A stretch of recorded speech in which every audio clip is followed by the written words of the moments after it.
weird boy with hands of scissors found their way into the yards of many homes in this movie, but one of them also found a home in Yuma, Arizona. Not often a Hollywood prop has a life beyond the movies, but this one did. Well, most of the people just kind of stare at it, and look at it, but they don't really realize that it's actually from the movie, the one that was used.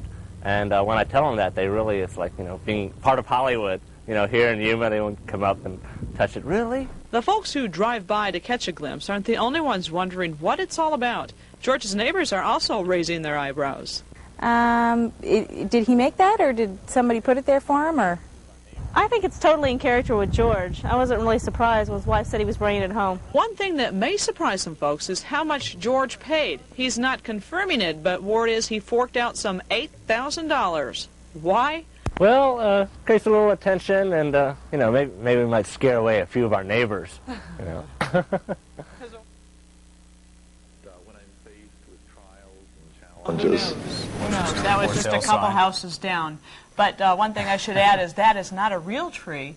It's made out of a steel base, and then there's just plastic over it. So. Had me fooled, definitely. Yeah, a lot of his neighbors, too, they were wondering if he was watering it and if it was growing and if he should clip it. Why it's always green. Yeah. One last word. Let's look at that. Reality. But for one local man, Hollywood isn't just a 2-hour movie. For George Kypros, he lives Hollywood, not just for 2 hours, but day by day, and so do his neighbors. George not only bought a Hollywood prop for a reported $8,000, he also lives the strange character of Edward Scissorhands, a man who makes beautiful statues out of trees.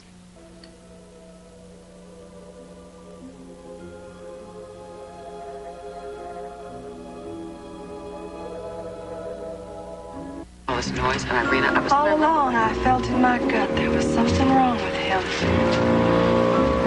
It could have been my house.